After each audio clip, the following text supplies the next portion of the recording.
Uma das semifinais do Carioca, Flamengo e Vasco no Maracanã. E se tem um cara que gosta de clássico, esse cara é o Bruno Henrique. O fascínio pela realeza. Temos o rei do futebol, Pelé. O rei dos dribles, Garrincha. O rei do Maracanã, Zico. Volta e meia, alguém é coroado por algo que aconteceu durante um jogo ou um campeonato. Para os rubro-negros, por exemplo. Bruno Henrique é o nome da emoção! Bruno Henrique é o rei dos clássicos cariocas. E realmente ele tem números muito bons contra os rivais aqui do Rio de Janeiro. São 14 gols sobre Botafogo, o Fluminense e Vasco. 7 foram em cima do adversário de hoje. Alguns bem bonitos, como esses no Brasileirão de 2019. Mister Clássicos! O Bruno Henrique faz parte de um dos principais ataques da história do Flamengo. O trio, formado por ele, Arrascaeta e Gabigol, criou uma sintonia praticamente perfeita. As grandes atuações e as conquistas mostram isso. Mas na atual temporada, para usar uma expressão criada por ele, o Bruno Henrique não está naquele... Nós estamos em outro patamar. O atual patamar é discreto. O atacante iniciou 2022 machucado e só disputou 5 partidas, 3 como titular. Gol? Apenas esse, contra o Atlético Mineiro na disputa da Supercopa. O Bruno Henrique dá um toque magistral para encobrir o goleiro Everson. A atuação em Cuiabá foi uma boa exceção. Já contra o Bangu, no sábado, ele ficou os 90 minutos no banco. E olha que o Paulo Souza fez as 5 substituições. Logo mais, Bruno Henrique deve ter novamente uma oportunidade de jogar. E nesse caso, poderemos ver se realmente quem foi rei nunca perde a majestade. O ano era 2021. O Vasco venceu o Flamengo no Carioca por 3-1. Resultado que camuflou uma série de problemas da equipe que não conseguiu acesso à Série A do Brasileiro naquele ano. 2022 chegou. As expectativas das duas equipes são diferentes. O time de Zé Ricardo tem como principal objetivo voltar à primeira divisão. Mas antes da caminhada em busca do acesso, o Vasco tem 2 clássicos diante do Flamengo pela frente. Vale vaga na decisão do Carioca.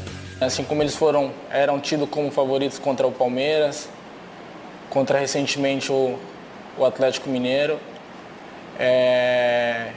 Futebol é jogado, né? A gente tem que fazer a nossa parte. Sabemos que será um jogo duro. Temos a nossa estratégia. São 2 jogos, 180 minutos. Então a gente tem que estar bem mentalizado, que tudo que vier acontecer na quarta-feira não está nada decidido, porque ainda tem domingo. Então, a gente espera um adversário que venha nos causar bastante dificuldade. A gente percebeu isso no primeiro jogo do primeiro turno. A gente teve ali alguns momentos em que eles conseguiram criar dificuldades à nossa equipe. É uma equipe que vem bem forte aí. A disparidade econômica é grande. É uma diferença de investimento no momento muito considerável, mas o futebol tem diversos exemplos onde um adversário que de repente naquele momento não está cotado como favorito, como hoje é favorito o Flamengo, consegue passar em decisões de mata-mata, né? Na Taça Guanabara, não fosse o gol de Arrascaeta que deu a vitória ao rubro-negro, o jogo poderia ter terminado empatado por 1-1. Agora, nas semifinais, o Flamengo tem a vantagem do empate. Mas a gente confia bastante no nosso potencial, a gente sabe do que a gente é capaz de causar no adversário. E a gente vai bem confiante, com os pés no chão, para a gente conseguir essa classificação aí para a final. E para chegar à decisão, o Vasco vai precisar se superar. Eu acho que tem que ter uma boa estratégia de jogo, tem que contar com um nível de concentração muito alto, contar com o apoio da nossa imensa torcida.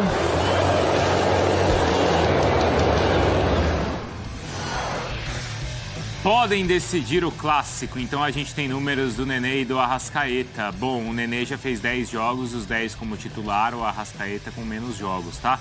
Os dois fizeram 5 gols, os dois deram 4 assistências. O Nenê, então, precisa de alguns minutos a mais para participar. Mas acho que a dependência no Vasco é mais clara, né? O Flamengo conta, claro, com o Arrascaeta, mas conta com outras estrelas também. Mas o Flamengo, nesse momento, o esquema de jogo do Paulo Souza passa muito pelo Arrascaeta, né? O Eugênio tem falado muito sobre isso. De quem melhor assimilou esse processo e conseguiu alguns resultados, passa pelo Arrascaeta, né? Ele e o Gabi.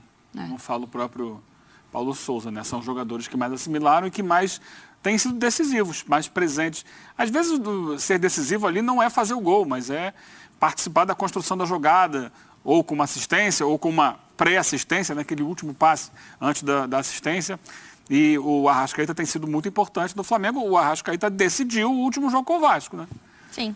Porque ele acertou um chutaço, tinha todo um contexto coletivo ali do Flamengo, uma situação criada pelo Paulo Souza, mas ele é um jogador que corriqueiramente está ali criando situações para os adversários e finalizando contra o Botafogo, também finalizando fora da área, fez um belo gol. Acho que o Vasco é mais dependente do talento do Nenê. E também o Vasco é um time que tem menos presença no ataque do que o Flamengo.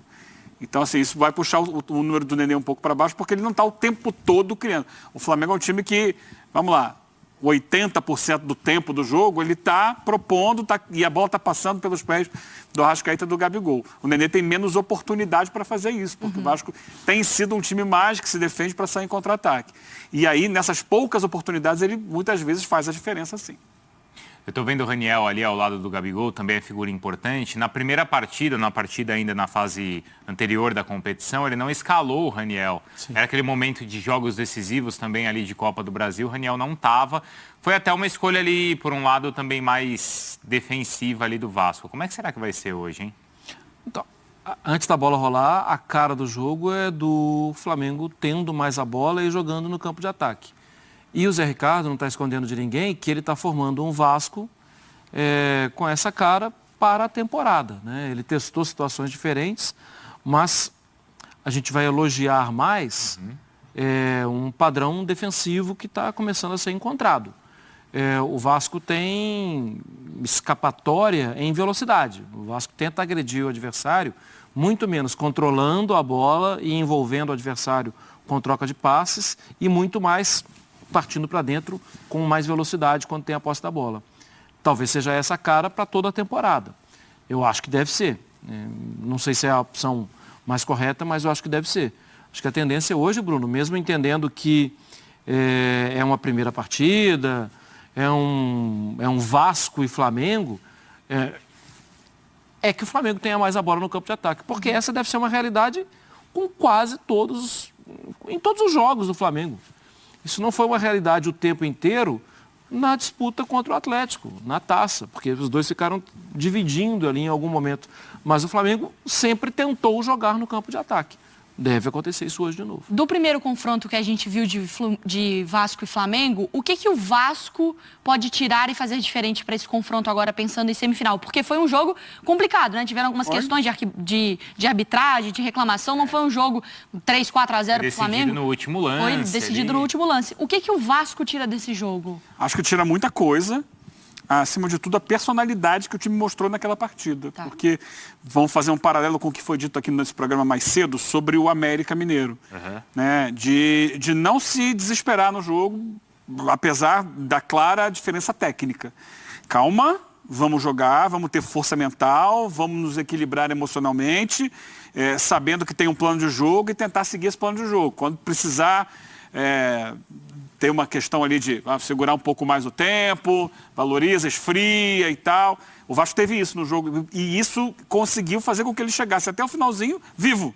Acabou sofrendo o gol no final, porque foi uma questão ali, né, de mudança do próprio Flamengo. Eu acho que essa questão do Flamengo também, como é que ele pode abordar esse jogo? Será que o Vasco vai repetir o esquema? Para lembrar, o Vasco fez, recuando os homens de lado de campo, no caso o Peck, e aí pode ser qualquer um do outro lado, né? Pode ser o Nazário, pode ser o Sanches, pode ser o Figueiredo, sei lá.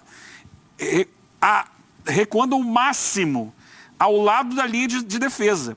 Então você tinha dois laterais, 2 zagueiros e por fora os 2 atacantes. Com 2 volantes na frente protegendo essa linha de 6. O Nenê um pouquinho mais à frente e o atacante, que no caso foi o Getúlio, mas hoje deve ser o Raniel, para tentar ser ali um homem que vai ser lançado no contra-ataque. Funcionou até certo ponto, porque no final o Flamengo encheu de atacante também e equilibrou lá, em termos de quantidade, a presença no ataque e conseguiu fazer o gol. Mas o Flamengo só vai poder fazer isso no finalzinho, porque se ele se abre assim desde o início, ele vai dar muito campo para o Vasco tentar o contra-ataque também. Vai ficar muito exposto. Então é um duelo tático interessante. Vamos ver se os técnicos propõem situações diferentes daquelas usadas no último jogo. E a gente não sabe qual o Flamengo vai jogar. Quer dizer, a gente sabe que o Arrascaeta vai jogar, que o Gabigol vai jogar. Acho que o Davi Luiz vai jogar. Eu acho que o Felipe Luiz vai jogar. Felipe Luiz vai. Aí a gente já está quase falando também que o Fabrício Bruno vai jogar. O João Gomes, que tem a pegada do vaqueiro, vai jogar ou não? Tem a pegada do vaqueiro? Eu acho que vai. Eu acho que vai jogar o João Gomes, sim.